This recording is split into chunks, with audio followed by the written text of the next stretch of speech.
dentures on the seat next to me. And that was the placeholder. Like, we've been on there and we've been fans for a long time. And, I went out to the original Madison Square Garden back when it was Jorge Masvidal and Nate Diaz fight, like 2-3 years ago when my father was still president. And, the media was like, oh, some guy's like screaming in his phone, like, boo. And it literally, the other 25,000 people in attendance, it went wild. Dana goes to me and he goes, I've never seen anything like it. That was incredible. He's like, we're in New York. Miami was like, just insane. And now even they couldn't pretend like there was something negative. Those are people that get it. It was interesting because I watched the demographic of sort of the fight community. These are guys, even the ones that you think are haters, like, dude, they text me, they're friends, they're like, they go back and forth. They may play a game, but you're getting in a ring and you're an individual. You're the guy. There's no blaming other people. You're one-on-one with your opponent, and that stands so much in line with our conservative values and so much of the things that we actually believe in.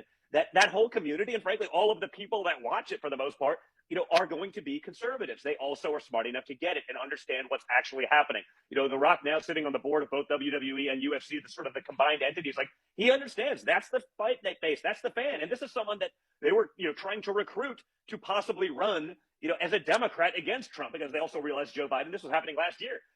So it's great to have that acknowledgement. But more importantly, honestly, it's great just to have the honesty about the situation, as opposed to, the New York Times runs with the clip of the one guy booing into his phone, despite the fact that, like, even Dana White, who's done this, a few hundred times, it's going to be UFC 300 in a couple of weeks, like, say that's the biggest thing I've ever seen, in a walkout.